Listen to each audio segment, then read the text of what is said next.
Welcome back, guys, to another episode of Bar Ships and Bullshit. This is Jay Bird with Lily Lavender. Topic of the day is first impressions. I'm coming in today and talking about things that you need to be aware of. A lot of this is going to sound a lot like common sense to people like that are in this industry a lot, but I feel like this hits home a lot for us. We do have some research and statistics on the matter. We got some case studies here that we wanted to show the value of what it's like breaking ice with your guests. And this we were discussing this earlier. We feel like that hosts and hostesses need to understand your value when jumping into this topic. First impressions. We'll go as far as talking about personal hygiene. Yes, you cannot be smelly jumping into this job. Look presentable. Look presentable. Having a personality and having a good time, guys. This is part of the job. This is the part that you actually should enjoy. Um, uh, a lot of this job is being an entertainer. Yeah, and this That's is how I like to think of it. yeah, that is her favorite quote. She's like, "I feel like I'm an entertainer, not quite like a stripper, though." But don't get the wrong impression. But coming out and having a good conversation and enjoying what you do. I know that she likes to make people laugh, and people love to hear her laugh. I know I do. It gets better than me. But so, guys, if you're a dude behind the bar, I know it's been beneficial for me. I've got a fully thick beard. Uh, I take pride in it. If you live up here in the mountains where we are, most everybody has a beard, but don't make that thing like ZZ Top. You know, Take care of it. even ZZ Top takes care of his beard, even though it's like 6 feet long. Keep in mind that he you got to keep it lined up. I have a very specific barber that takes care of my beard, so you can always tell when people are mad at me because mine won't be lined up correctly. I always joke around about it all the time. That if my barber's mad at me, my beard won't be lined up correctly. Yes. But I do feel like that's a good investment. People do know when you take care of yourself. And keep in mind, if you present yourself in a manner where it looks like you're taken care of, they'll expect you to take care. They'll feel more comfortable that their product is being taken care of, whether it be food, drinks, or service. But we wanted to talk about the initial part. So hostesses, uh, make sure that you set up for a good impression. It starts with you guys Smiling. smiling, having a Looking good time. inviting. Yeah, absolutely. If you start off with a bad attitude, and it's really, really hard for servers and bartenders to flip attitudes. Yeah. Most of you guys are probably younger and you haven't done a whole lot of it, but uh, I don't think you quite grasp the fact that if we have to flip a bad attitude, it is a lot of effort. It's draining mentally and physically. I ain't gonna lie, that does hurt at the end of the day if all you've done all day is taking bad attitudes and turn them good. It's almost impossible. Yeah, it is, especially when you get busy, then you really don't have the time to flip that at all No, because there's no chance that you're going to have one-on-one time with that customer. it's definitely a domino effect for sure. Yeah. Once it starts bad, it usually ends bad. If you can kind of take it for a full front, just consider it like you're the infantry just going into battle the first time. I know that's a little extreme to look at it that way, but I always kind of attack it the same way. Like I'll take 2 deep breaths, jump out there, and then put on a smile. Yeah. Yeah, which is funny. I had a boss not too long ago. Like I was in back of house, and he looked at me and he was like, just letting you know, it's part of your attire to smile. I think I ain't gonna lie. I think I intimidate him just a little bit. I do look mean, especially in back of house. But I told him I was like, listen, I save this face, my smiling face, for the customer. I was like, you don't get to experience that. I'm sorry. Like, It's you don't completely get this. different. You don't get this face. No, no. Like I'll smile when it's important. But they're really big on that too. The place that I work, like the owners are all about being presentable, how their face looks, Yeah. what they're wearing, Yeah. if they're smiling or not, and Well, and being I've nice. had bosses tell me, or like I've seen bosses tell their servers, like, "Listen, you look like shit. Go home. Yeah. Like, you do not look presentable. You don't look like you can sell my product. Go home and fix it." And which does sound like what what's the word? I don't know how to. It does sound like body shaming. It really does. But you gotta keep in mind that you're representing another company. You're You have to representing look somebody else. professional And to a degree. yeah, and not only that, like that affects your money. That affects my money. If I'm pulling tips with another bartender and they come up with a shitty attitude or they just look awful, you cost me $100, or you Yeah. cost me $300, depending on how busy the night's going to be. So guys, work really, really hard at this. Sometimes it is very difficult to understand that, like you're in charge of somebody else's money, especially if you pull tips for a living, and most bartenders do, some servers do in some locations. You play a huge factor in how much money we make throughout that day. That's true. Well, it also goes back to our first episode when we were talking about the cleanliness and people washing their hands Absolutely. and whatnot, because customers are always watching. So, like, say a server gets a table and the bartender has to make the cocktails. It's still first impressions on the bartender for that customer because they're watching you make those drinks. They're watching your interaction with the people at the bar. Yeah, and it kind of goes with being confident. Like, fake it till you make it. If you don't know how to make a drink, go off to the side, figure out how you make a drink, and come out there and do it. But if you think you can just swindle it, or all eyes are on you, just throw something together. Just don't hesitate. I know my hands shake a lot. It's not because I'm not confident in what I do. It's because I'm a jittery dude and I'm always highly caffeinated. So, sorry about it. It's not that I'm not confident. I'm pretty vain. So when it comes down to it, like I feel like I know what I'm doing on a regular basis, even when I'm making up cocktails as I go along. Like I don't make it look, other than my hands shaking, I don't really like show that I'm not confident in what I do. Yeah. Yeah. But my caffeine intake starts very, very early in the day. It's early now, and I've had 4 cups, and I'll take a pre-workout before I go to the gym. So by the time I make it to work later on tonight, like I'm gonna be amped. Amped. Yeah. So just don't mistake my jitteriness for not Anything being- else. Yeah, anything else. I have faith in what I do. But keep that in mind. And personality is 90% of this job. Yeah.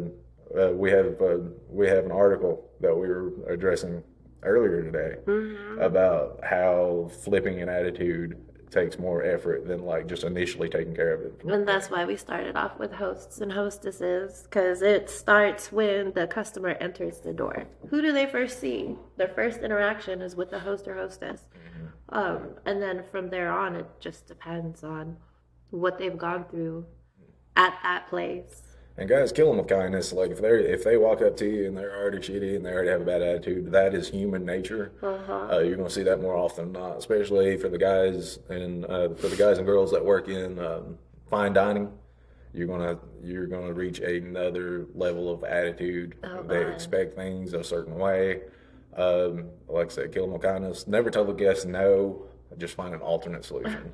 That has kind of been my bread and butter through life. I got the best advice from another server in fine dining, and he had told me he was actually a hostess for what do you call them?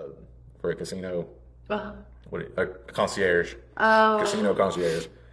And I was talking to him about his job, and I was like, "How do you do this so well?" And he was like, "Man," he's like, "I never tell the guests no." He's like, "If I can't do it, what I do is I'll let them know and be like, listen, all right, how about we do this instead?" Or if they're having a bad luck on the game and you literally cannot change the odds of them winning. No. I mean, it is a casino. They're not built to not make money. He's like, "Man, I'll just come up and rub on the machine." And he's like, let's see if some of my luck will rub off on it. Yeah. And I was like, and I've took that to heart. It's definitely helped me in the service industry my whole life. For any aspect, too. Yeah. Like if we don't have a certain cocktail, I always suggest another one. Or if I don't know how to make it, like, you know what, if you could tell me what it's in it, I'll see if I can accommodate or something similar. I actually did a huge cheat. I stole one of your moves. Oh, no, you didn't. Not too long ago. Yeah. So I had 2 people at the end of the night ordered a 1942 Don tequila. Yes. Yeah. And that's $45 a shot. Yes, it By the way. is. And I wasn't paying attention.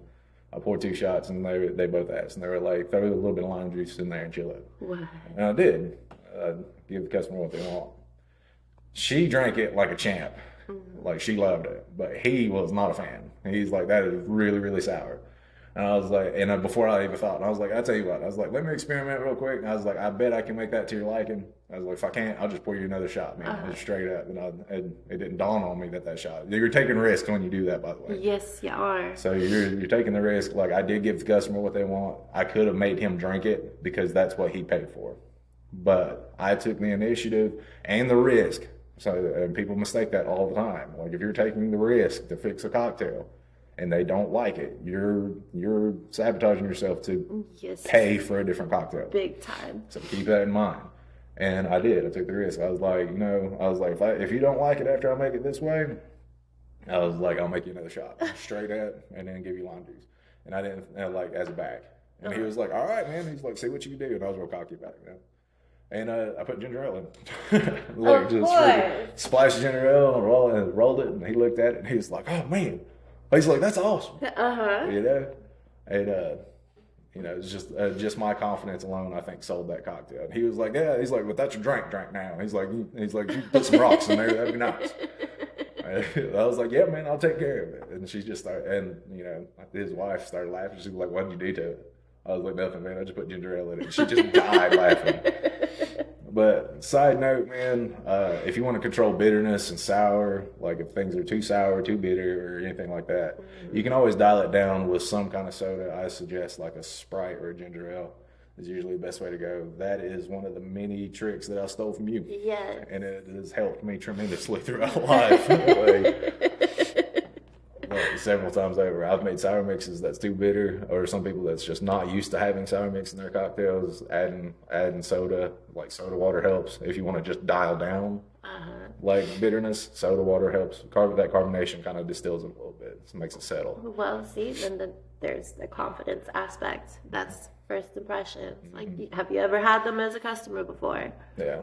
So those I'd never seen before in my life. See? Yeah, but that was me. Like, I sold a product. Yes, you did, based off of your confidence alone. Yeah, I told him that I could fix it. I knew what the problem was, and I really didn't change anything about my technique other than rolling it. I didn't shake. You don't shake soda, by the way. No. It'll make it flat and nasty. Which I'm a weirdo. I don't mind flat sodas. Like, I'm at peace with that. I think it just depends on what you need it for in that cocktail. Mm-hmm. Yeah, but I was always that weird kid growing up that, like, there's Dr. Pepper out there and it sat for 3 hours just to prove a point to my parents that I don't leave things half full throughout the house. I would go back and drink it all. My kids do not do that. They will drink 3 sips of something and leave it all over the house. It drives me nuts. Oh, God. But when I was growing up, I was very adamant on, like, finishing it. So I take it like a champ. Like, I'll drink some nasty stuff just to prove a point. with limits. You're gonna set yourself up. I know. I was just thinking. I was like, I got to be careful about how I say it, how I word this. Yeah. But and another thing, like, if you struggle in this department with different conversations, it's good to have a spiel. I know that in a lot of fine dining restaurants, they require you to say certain things and address certain topics. They do. And they'll tell you, like, this should be in your spiel. When you introduce yourself, or introduce yourself to guests by name. And this is where hostesses are really important. If you can manage to get a name for the server or bartender ahead of time, we do appreciate that. If you can learn how to pronounce it ahead of time, you're saving lives out there, guys. Yes. Those things do help. Because when you work on a spiel, it's good to be able to, like, people feel more, I'm bad for this. I don't address people by their name. I'll introduce myself and then try to give the best, experience possible. But it takes the pressure off me trying to learn how to pronounce certain names. See, I'm a little different. When I'm bartending, so when I'm serving, yes, I'll give them my name right up front. It's part of, my whole thing. Yeah. But when I'm bartending, I make the customer work to get my name. I do that. When I'm bartending. Being anonymous, being quick, and like, if they're fighting for your name, it's not that they're fighting for your service. They see a service that you gave them, and they want to remember you. And they want to remember you, and because they've enjoyed that experience with you. Right. So yes, I like them fighting to get my name. Yeah, I had the biggest. To me, it was the biggest compliment ever. I was hustling. It was busy as shit. We had a good flow. I had a good bartender helping me out. I had a good partner throughout the shift. But I was rolling silverware. I was stacking plates, and I had this couple in there, and I made their drinks, and they loved their drinks. They were so excited about it. And this guy looked at me, and he was like, "Hey, man," he's like, "You should own your own restaurant." Oh, boy. I started laughing. I was like, "Man." I was like, it's in the works. I was like, I'm not doing this forever. I've got plans down the road. I was like, just keep an eye out for me. And he started laughing. He's like, shoot, yeah. He's like, what's your name? And I know I do everybody with a redneck accent because it's my best one. He did not have a redneck accent, but like he was adamant about finding out who I was, and he's a repeat guest. I've seen him 3 times since then. But he likes to see me work, and he likes to see me hustle, and he likes that I can have quick quips to random conversations as I'm working. And that comes back down to multitasking, being able to have a conversation with several different people and bouncing back and forth. And as a bartender, guys, it's good. I am deaf in one of my ears. I always sound like I'm this PTS veteran, with all these. But like these are just things that I have to like work through. But if you can learn how to pick up on random conversations and be able to add a side note to several conversations all at once. It's helpful. It does help, and it's actually pretty impressive. It looks like you're carrying on a conversation with several people at once, which is awesome. It just means that you have a talent that not other people have. All of a sudden you're the illusionist. Yeah. Like Houdini or Isam. What his name was. Anyway, doesn't matter. Went off topic there, but being able to show something that not a lot of people are used to, just kind of adds to your value as a bartender. So I think all of that stuff plays a huge factor. Yeah, and just remember, just because your bartender is being extremely nice, it comes with the territory. It's in their job description to be as nice and welcoming and inviting to these customers as possible. They're not ready to get married, guys. No. Most of them are dating somebody or is in a relationship with somebody. It is their job to be accommodating. Yes. Yeah. We are not always flirting. Yeah. And even if we are flirting, most of the time it's just to be fun. Yeah. It goes back to being an entertainer. It's not like you go to a strip club and expect oh yeah, this is the one for me. That's not how that works. Yeah. So keep in mind it is entertainment. It is part of our spiel. So if you flirt, that's great. If you have for the people that go to bars and restaurants, just because they flirt and just because they're nice to you, which can be mistaken for flirting, yes. I found, doesn't necessarily mean that they're ready for a commitment, because they're not. They're not. Yeah. Nor do we want a quick one-night stand of fun. No.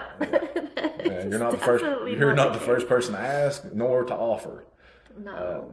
Just like that guy that I was talking about. I was going to say, you recently had a situation with a failure not too long ago. So this customer came in, and the last time I'd seen him was Memorial Weekend this year. And then he comes back this weekend for Labor Day weekend. And he offers me fudge and red wine at his hotel room. And I'm just like, yeah, just no. came up and just hey, after work tonight, you should get fudge. And it sounds pretty similar to the van. I got candy in the van. I mean, I understand. He probably didn't mean it to come off as creepy as it sounded. Oh, but God, was it creepy? In my head, I'm like, oh my God. Yes. So if I'm inviting somebody out, this is just me, and usually I'm very upfront. If I like you or I think you're attractive, I'll throw it out there. I'm not I'll send you very, very strong hints that I'm attractive. And if you throw a strong hint that's funny, great, whatever. I can pick up on hints pretty well. So if you kind of shoot me down, I'm all right with it. I'll just go to the next one. Yeah. But no, I can't thank my coworker enough for saving me from that one. So how did your coworker save you? Because this was a couple of nights, right? This was Saturday and last night. Oh my God, I was dying. No, because my coworker was like, "Is that invite open to everyone?" Because I love fudge. I don't like red wine, but I love fudge. I was like, "Thank you." Yeah, bird of a different feather too, man. He's a whole lot of fun. He has no problem like saying like, "Hey, I'll take some fudge, man. let's make this happen." He definitely got led into the white man and got his Yeah, thing. he did. By all means, please go ahead, take that for me. That's funny. Oh, that's awesome. Oh But my yeah, God. so like if I don't invite people to my place, well, honestly, I don't really want a whole lot of people knowing where I live. If you've ever seen my place, you're special. To the ones listening, to this, it's rare. Like that does not happen a whole lot. But if I'm inviting somebody out that I don't do the one last thing. That's not my thing. No.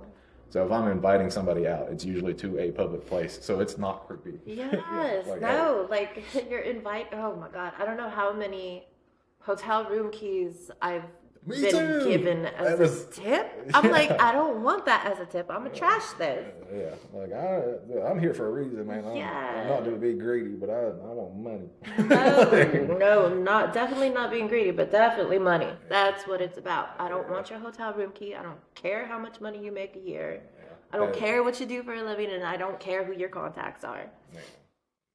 Yeah, it's really hard. Yeah, it's really hard not to stay from that statement. You know, Yeah. $20 is $20. That's not how that works. No. But you know, keep in mind that like most of us won't just do that. That's not a goal in mind for us. So we are there to serve drinks, have a good time, and make you feel welcomed into the location that you're at. That's it's pretty much the whole idea of the game, guys, is to make customers feel wanted at that establishment. Yes, based off the cocktails we are making. Based off the cocktails and conversations. Like I Yes. said, be an entertainer. That is probably the biggest advice that we can add to this conversation. Yeah. And personality makes everything. I understand that there's guests out there that really do like to be verbally abused. Know your market. You can't do that to everybody. If you're in fine dining, obviously you're limited to what you can say to other guests. Yes. If you work in dive bars and stuff, well, same thing. Know your market. I like to play around, especially I like a dive bar setting or just a bar setting because I can be myself. People tip me on my personality alone. I don't have a spiel. I jump into conversation. What's up, man? I'll treat you like family. That's usually my goal. I have the same reaction for people that I see on a regular basis. You know, pretend like I've known them for years. Oh, and, yeah. and if you got questions for me, I've got answers. If I don't have answers, I'll make them up. Usually, I don't know how many people I've sent up Big Cove when they ask where the real Indians are. Oh my God. Yeah, or like, you're native. You don't look native. I was like, nah, I left my bow and arrow at home. They don't let me bring that here. Kind of things like that. Yeah. Oh, well, I mean, what's the other aspect of first impressions? It's when you're able to engage multiple customers at your bar in a conversation, and then they just take it off from there. Yeah, you just lead. You have a talent for that. Me, Yeah, I love it. Yeah, so you have this natural talent of getting 5 or 6 people who don't know each other leading into the same conversation. Yes. That sounds easy. I struggle with that a lot. I bounce around between conversations, so I don't really lead somebody into conversations. Oh. And you can do it. Like you got a leash all to yourself where you can just like get 12 people in the same conversation. It blows my mind. But stick to what you're good at. That's a natural talent that she has, where she can just come up and have everybody pull together for a really awesome conversation. Yeah. Which, if you have that talent, that is a gorgeous talent, because you have 12 people that has the exact same experience, so they all enjoy each other's company. And it was all done because of your bartender having that talent. Yeah, so it makes it that much more memorable for them. And so every time they come back, they're going to seek you out. Right. And then they're going to address different topics and different conversations, hoping that you can lead somebody else in the same conversation. And we live in a very opinionated world. And in a bar top, for the most part, is the best freedom of speech that you can run into. Oh, yes. It's Minus a few. Minus a few. I know a lot of people out there get really, really passionate about it, and we'll address this at a later episode on topics that you should avoid. At the bar top, and reasons why. But keep in mind, we'll teach you, we'll give you our pointers on how to avoid those conversations. But for the most part, like, if you really want an unbiased conversation, or if you want to be able to express an opinion about different things and people enjoy a conversation like that, you'll find that at a bar top. At a bar, yeah. We have several topics that we do to avoid it, and we have several tricks on how to get out of them.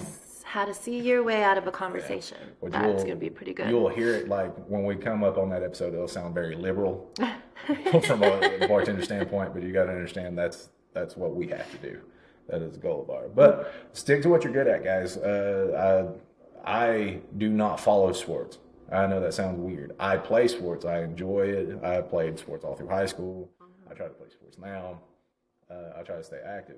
But you will not catch me watching games. I am a huge Denver Broncos fan. Shut up.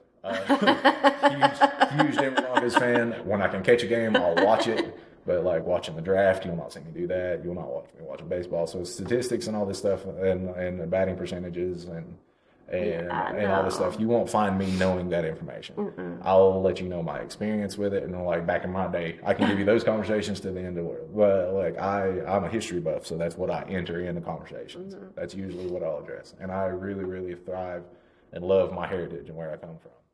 Because my grandma always said, like, I was the Heinz 57 bottle. Truth be told, there's no telling what's in there. I'm the biggest mutt you'll find on the planet. And I can talk about that all day long. But some people, if you do follow sports and you were passionate about it, and this is what you do the drafts every year, and you do fantasy football and all that stuff, that's awesome. That is some huge talking points, and for a lot of people out there, especially in sports bars or casinos or places like that where they can gamble on those things, it's really, really helpful to have that information. That is a talent that I again don't have. I have no problem changing the channel for you. Yeah. So that's about that. That's about it. Somebody gave me a huge tip not too long ago just because I changed it to the Alabama game. I was like, dude, absolutely. I won't say nothing about it. And sometimes you'll just get lucky. But like I said, I had a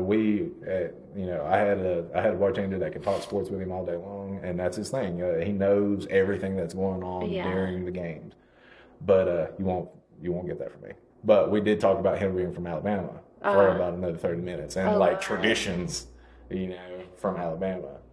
So what life was like. Those are the conversations. Like I said, I stick to what I'm good at, and I can lead, and I can usually lead into people talking about themselves all day long. Yeah, I can lead into that too all day long. Yeah, because I'm used to talking about myself all day long. Right? How's it feel to know that you're conceited? I know you want me to feel bad. I don't. I don't feel bad at all. But guys, this load of cockiness leads into our cocktail of the day. It definitely does.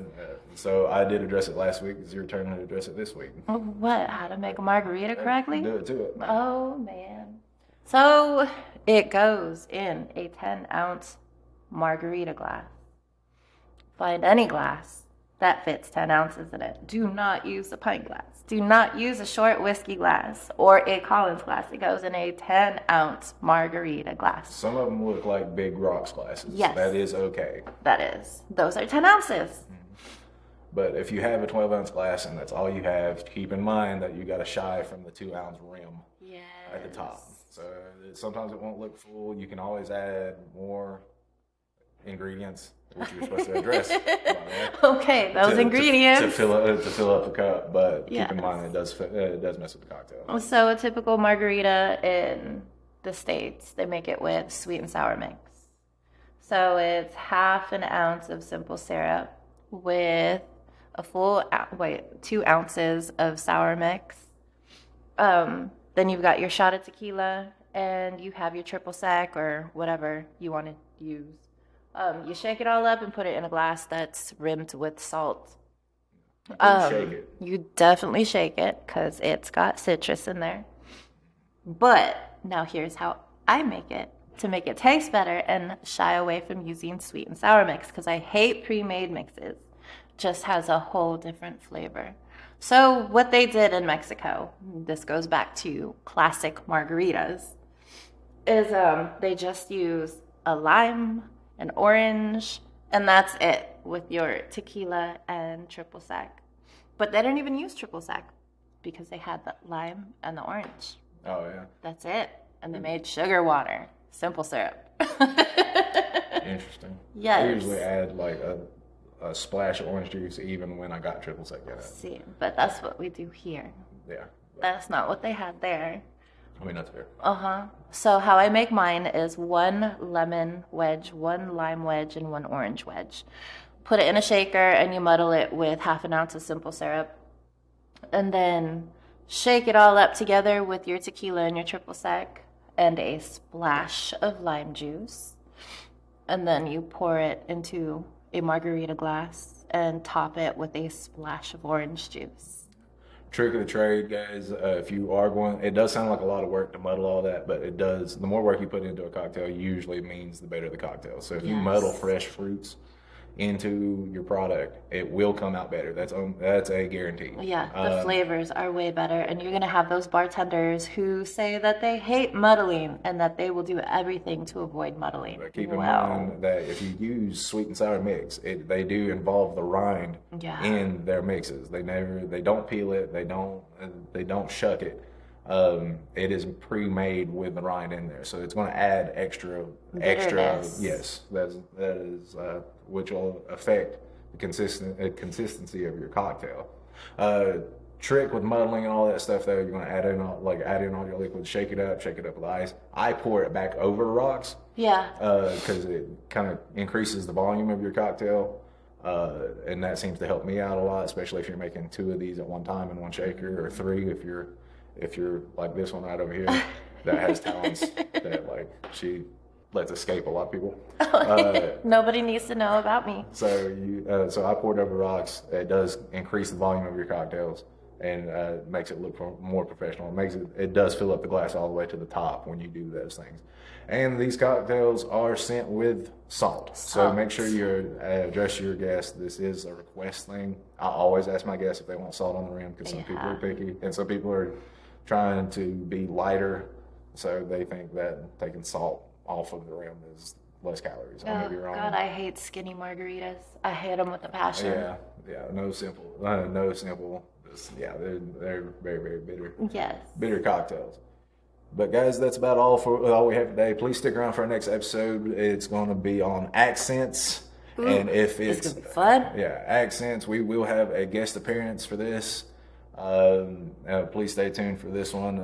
It will either hurt or help you in the bartending world. If you have any any comments, questions, or concerns, please email us at barshiftsandbs@gmail.com. And stay tuned, guys.